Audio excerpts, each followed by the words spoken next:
So இறங்கி அடிச்சு பார்க்க தயாராயிட்டீங்க. இந்த முறை நான் அடிக்கிற அடி மரண அடியா தான். லெஜண்ட் சார் நீங்க. நான் கூப்பிடுற வரைக்கும் ஹார்பர் பக்கம் வராதா? இவன் யார் அப்போரிக்கு புறம்போக்கு எச்சக்கல் 420 கன்னிங் நஞ்சு என்ன ஹார்பர் பக்கம் வரக்கூடாதுன்னு சொல்லுங்க அண்ணா. ஒரு பெரிய மிருகம் சின்ன மிருகத்தை வேட்டையாடுறதும் சின்ன மிருகம் அதை விட சின்ன மிருகத்தை வேட்டையாடுறதும் சகஜம் தான். ஃபுட் பார்ட்னர் திண்டுக்கல் விருந்து சுலைமன். நீங்க ஒரு ஸ்டார் கிட் அப்படிங்கிறது நம்ம சொன்னாலுமே நீங்க வந்து இல்ல என்னுடைய ஜேர்னில நான் வந்திருக்கேன், though we are a star kid we have our own pain அப்படிங்கிறத நீங்க பல இடங்கள்ல ப்ரூவ் பண்ணிருக்கீங்க. இன்னொரு பக்கம் ஒரு ஆக்ட்ரஸ் ஸ்ருதி ஹாசன் அவர்கள், அவங்களும் அந்த ஸ்டார் கிட் வரிசையில் வந்தாலுமே அவங்களுக்கும் ஒரு ஜேர்னி வந்து இருக்கு. பட் இந்த ரெண்டு பேத்துக்குமே வந்து ஒரு கான்ஃப்ளிக்ட் எப்போதுமே இருக்கிறதாக மீடியாலேயோ இல்லை வந்து ஒரு எனக்கும் ஸ்ருதிகா. ஆமா இதுதான் நான் ஃபர்ஸ்ட் வாட்டி கேட்கறது இதை பற்றி. நாங்கள் இப்போ தாங்க ஒன்றா ஃப்ளைட்டில் போய் டர்க்கியில் போய் ஷூட் பண்ணிட்டு வந்தாங்க. வீரசம்மாரெட்டி 2 படம் நடிச்சிருக்கோம் பேக் டு பேக். அப்படி ஆமாம், எனக்கும் ஸ்ருதிக்கு எந்த பிரச்சனை கிடையாது. பட் பாருங்க ma'am, in fact we been very close since we were in school. So we used to have the same gang. So we used to all hang out together. Every time she comes to Chennai, we'll hang out together in Chennai. So when she moved to Bombay, of course, distance, of course, everybody has their own careers. Not that best friends illa, but we have definitely no problem with each other. இது எங்கேருந்து வந்துச்சு எனக்கு தெரியல, எனக்கு சத்தியமா. இந்த மாதிரி நீங்க கேட்ட ஒரு ரூமர் அது கிடையவே கிடையாதுப்பா அப்படின்னு இப்போ நீங்க எப்படி ஸ்ருதி ஹாசன் அவர்கள் நானும் வந்து பெஸ்ட் ஃப்ரெண்ட்ஸ், ஐ மீன் ஃப்ரெண்ட்ஸ் அப்படின்னு சொல்லிருக்கீங்களா, அந்த மாதிரி ஒரு விஷயத்த சொல்லணும்னு நினைக்கிறீங்களா? எனக்கு என்னன்னா வந்து I don't know what rumours come. So என்னை பற்றி எனக்கு அவ்வளோவா ரூமர்ஸ் எனக்கே தெரியாது. பிகாஸ் நான் வந்து இதெல்லாம் படிக்க மாட்டேன். இந்த சோஷியல் மீடியா இதில் வந்து என்ன சொல்கிறாங்க, அப்போ இந்த நியூஸ் பேப்பர் என்ன சொல்கிறாங்க, இதெல்லாம் நான் பார்க்கவே மாட்டேன். So I don't even know. இப்போ இதுக்கு சொல்லிங்களே எனக்கே ஃப்ரெஷ்ஷாக இருக்குது. ஸோ என்னை பற்றின பெரிய ரூமர்ஸ்லாம் பெருசாக வராது எனக்கு தெரிஞ்சு. And I've been very blessed that way because even the troll பண்றவங்க அந்த மீம் பண்றவங்கலாம் வந்து they've been very kind to me because எனக்கு I think எங்கேயோ வந்து எங்க வீட்டு போல மாதிரி ஒரு எங்க வீட்டு பொண்ணு மாதிரி அந்த ஃபீலிங் வந்துட்டு they never do anything wrong on my behalf. In fact the only funny thing which I saw was if you are bad I'm your dad சொல்லிட்டு அப்பாவோட காஞ்சனா படமும் என்னோட சண்டைக்கோழி படம் நானே ஷேர் பண்ணிட்டேன் because it was funny. So அந்த மாதிரி I don't know what rumors came about me that is wrong. Super ma'am. அப்போ கல்யாணம் பண்ணிக்க போறாங்க stupidity. எனக்கு கல்யாணம் இப்ப இல்லைங்க, மேம் நல்லாவே போயிட்டு இருக்குங்க. மேம் சொல்றீங்க இல்ல யாருக்காச்சும் கல்யாணம் பண்ணவங்க கேட்டீங்கன்னா ஐயோ கல்யாணமே பண்ணிக்காதீங்கன்னு. அதனால நான் அவங்க கிட்டலாம் பேசி பார்க்கலாம். அப்புறம் நான் வரலாம் அந்த டாபிக். எனக்கு வந்து என்னன்னா இப்போ நீங்க போடா போடி அப்படிங்கிற படத்துல வந்து உங்களுடைய ஆக்டிங்ல அந்த பிரெக்னன்சி சீன் இருக்கும்ல, அதுல உங்களுடைய நடிப்பை ப்ரூவ் பண்ணிட்டீங்க. அப்புறம் டான்ஸ் சீன் ஒன்று இருக்கும், அதுலேயும் ப்ரூவ் பண்ணிட்டீங்க.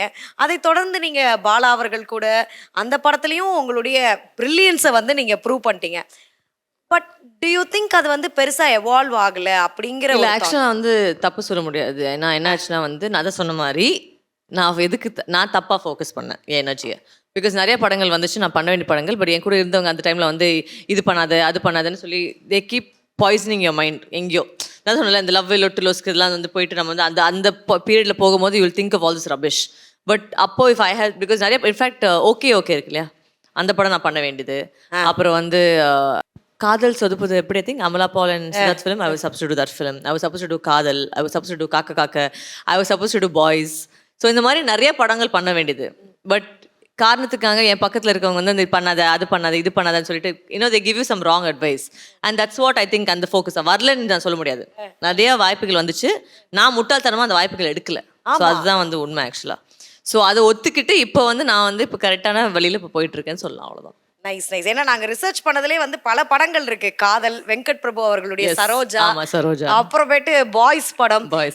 ஆஹா இந்த படத்துலலாம் வரு அவர்கள் நடிச்சிருந்தாங்கன்னா வந்து வேற மாதிரி இருந்திருக்குமே அப்படின்னு நினைச்சேன். ஆனா நீங்க ஐயோ மிஸ் ஆயிடுச்சு அப்படின்னு நீங்க ரிக்ரெட் பண்ணி அந்த பீரியட்ல எஸ், பட் இப்போ நோ. பிகாஸ் ஏன்னா வந்து you can't think about the past. ரொம்ப முடிஞ்சு போன கதை பற்றி பேசிட்டு இருந்தால் time waste. So I always look to the future, let's move forward தான் நான் சொல்லுவேன். Okay nice nice super. Missed opportunities ஒரு பக்கம் இருக்கும்போது நான் சொல்கிற மாதிரியான சிச்சுவேஷன் நடந்திருக்கா? ஒரு பக்கம் வந்து ஃபீமேல் லீடாக ஒரு நல்ல கேரக்டர், இன்னொரு பக்கம் வந்து ஒரு பெரிய மேல் ஸ்டார் கூட நீங்கள் வந்து வில்லனா பண்ணுற ஒரு தருணம். இந்த மாதிரி மொமெண்ட்ஸ் நடந்திருக்கா வாழ்க்கையில்? நடந்திருக்கு. எப்படியும் என் மேனேஜர் வந்து டேட்ஸ் மேட்ச் பண்ணி கொடுத்துட்டாரு ரெண்டுத்துக்குமே. ஒரு டைமில் வந்து I was doing a movie called velvet நகரம். அதே டைமில் சர்க்கார் நடந்துருந்துச்சு. ஸோ சர்க்கார் போயிட்டு இருந்துச்சு. அப்போது நான் வந்து டேயில் போய் சர்க்கார் ஷூட் பண்ணிட்டு நைட்டு ஃபுல்லாக வந்து வெல்வெட் நகரம் ஷூட் பண்ணேன். So I was doing day and night for almost close to 7 days தூக்கம் இல்லாமல். ஸோ அப்போ அது நடந்துச்சு அந்த டைமில். நான் உங்கள்கிட்ட முன்னாடியே சொன்ன மாதிரி உங்கள் பேச்சில் வந்து ஒரு விறுவிறுப்பு வந்து எப்போதுமே இருக்கும். நான்லாம் ஃபேன் ஆஃப் யுவர் டாக்ஸ் தான் அப்படின்னு சொல்லுவேன். இதை நிறைய பேர் சொல்லியிருப்பாங்களா உங்ககிட்ட? ஆமாம் சொல்லியிருக்காங்களா, because I think by default setting அப்படிதான். ஸோ அதை மாற்ற முடியாது. But yeah, lot of people have told me that. இத்தனை வருஷம் இந்த 11 வருடங்கள் தமிழ் சினிமாவில், தெலுங்கு சினிமாவில் இந்த மாதிரி நிறைய இடத்துல நீங்கள் இருக்கிறீங்க. இந்த ஃபேன்ஸ் அப்படின்னு சொல்லும்போது உங்களுக்கு என்னென்னலாம் தோணுது? உண்மையை சொல்ல போனால் இதான் ஃபர்ஸ்ட் டைம் ஆக்சுவலாக வந்து பண்ணுறது. பிகாஸ் நான் ஜென்ரலாக எதுக்கு வீடும் ஃபேன்ஸ் இல்லைன்னு சொல்லி இல்லை, பட் ஜென்ரலாக நம்மளுக்கு அந்த பில்டப்பு அதெல்லாம் நம்மளுக்கு தெரியாது. எதுக்கு பந்தமா வேலையை பார்த்தோமா போகணுமா, நம்ம படத்தை நேசிக்கிறாங்களா, நம்ம அந்த கேரக்டரை நேசிக்கிறாங்களான்னு சொல்லிட்டு தான் ஸ்டார்டட் ஆஃப். பட் இப்போ வந்து ஐ திங்க் என் பர்சனாலிட்டிக்கு அதிகமாக வந்து fans irukanga more than my roles also.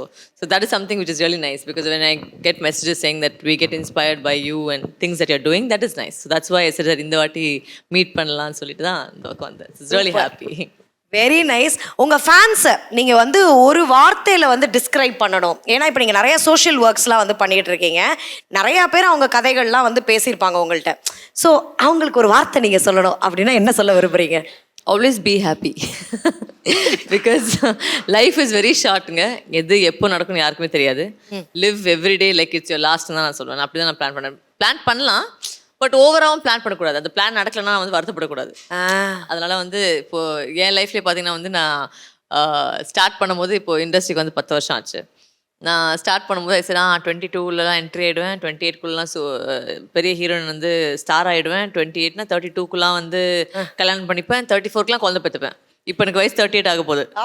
ஆனால் இப்போ தான் வாழ்க்கை எனக்கு ஆரம்பிக்குது. ஸோ அதனால் never plan for anything and always go with the flow. You can have ambitions. Ambitions always have ambitions, because mine also was, my dream was to always make it big and make it like in cinema. எப்படின்னா வந்து நல்ல Rolle's பண்ண தான் எனக்கு ஆசை. அது இப்போ எனக்கு வந்துகிட்டு இருக்கு. ஸோ அது லேட்டாக வந்தாலும் லேட்டஸ்ட்டாக வரும், பட் அது ஃபாலோ பண்ணோம், அவ்வளோதான்.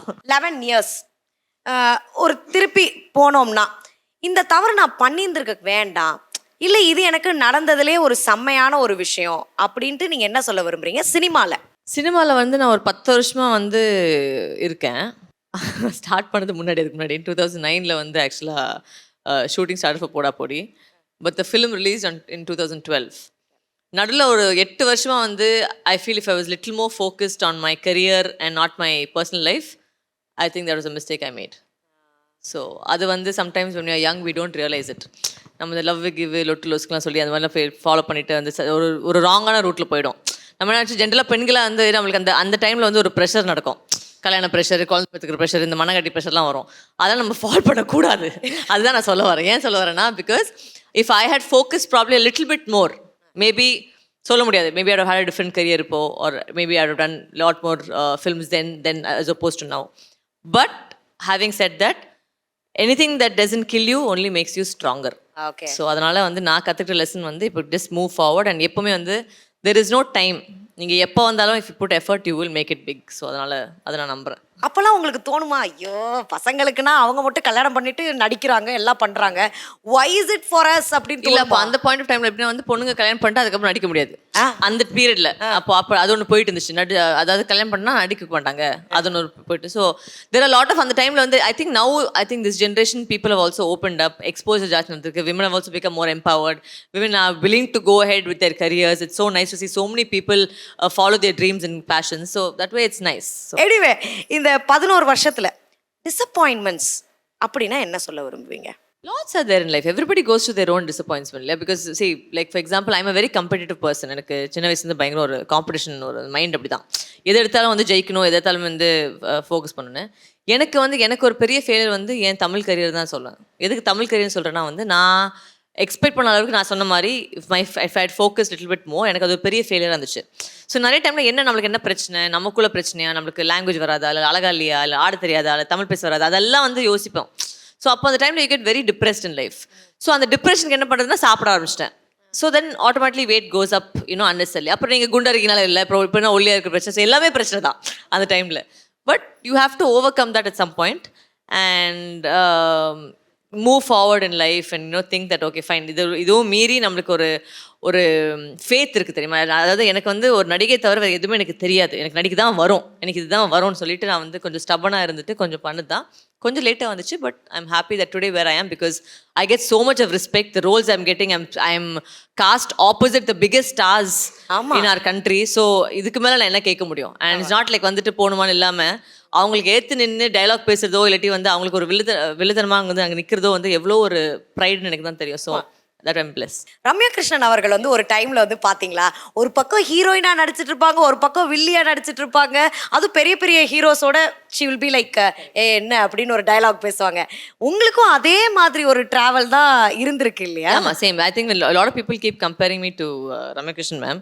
So that's like really I'm happy about it, and you know they say that and she was a legend la. Neelambari was the first female character that ever came out with a star like Rajni sir. So in that way என்ன அப்படி compare பண்ணும்போது கண்டிப்பா it's like it's a very proud moment இல்லையா? So yeah. Super. உங்களுக்கு நடந்த first fan moment பாரு, இதனால வந்து மறக்கவே முடியாது அப்படின்னா என்ன? ஜென்ரல் நிறைய பேர் வந்து என் வாய்ஸ் ரெக்கனைஸ் பண்ணி வருவாங்க. So that's what I find very very amusing. ஏன்னா வந்து மூஞ்சி பார்த்தா கொஞ்சம் அவங்களுக்கு அவங்களா ஏன்னா இவங்க இந்த இடத்துக்கு வருவாங்களா அந்த மாதிரி ஒரு தாட் ப்ராசஸ் இருக்கு. அவங்க எதுக்கு இங்கே இருக்க போகிறாங்க? ஸோ அந்த மாதிரிலாம் அந்த I keep over hearing.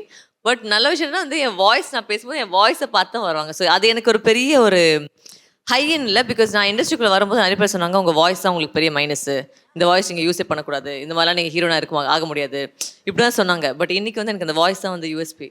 So அதனால் தட் when audiences say இல்லை உங்கள் நான் வாய்ஸை பார்த்தா கண்டுபிடிச்சு சொல்லும்போது எனக்கு அது ரொம்ப ஒரு ஹாப்பியாக ஒரு ஃபீலிங் ஆகும். வரும் உங்கள் வாய்ஸ் உங்களுக்கும் சரி, நிறையா பேருக்கு வந்து இந்த வாய்ஸ் தான் வந்து வெங்கல தொண்டை அப்படின்பாங்க.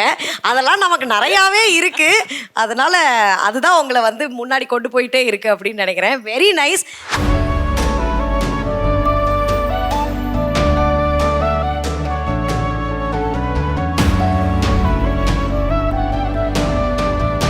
ஃபுட் பார்ட்னர் திண்டுக்கல் விருந்து சூளைமேடு. ஸோ இறங்கி அடிச்சு பார்க்க தயாராயிட்டீங்க. இந்த முறை நான் அடிக்கிற அடி மரண அடியா தான். லெஜண்ட் சார் நீங்க. நான் கூப்பிடுற வரைக்கும் ஹார்பர் பக்கம் வராதா? இவன் யார் அப்போரிக்கு புறம்போக்கு எச்சக்கல் 420 கன்னிங் நஞ்சு என்ன ஹார்பர் பக்கம் வரக்கூடாதுன்னு சொல்லுங்க. அண்ணா ஒரு பெரிய மிருகம் சின்ன மிருகத்தை வேட்டையாடுவதும் சின்ன மிருகம் அதை விட சின்ன மிருகத்தை வேட்டையாடுவதும் சகஜம் தான்.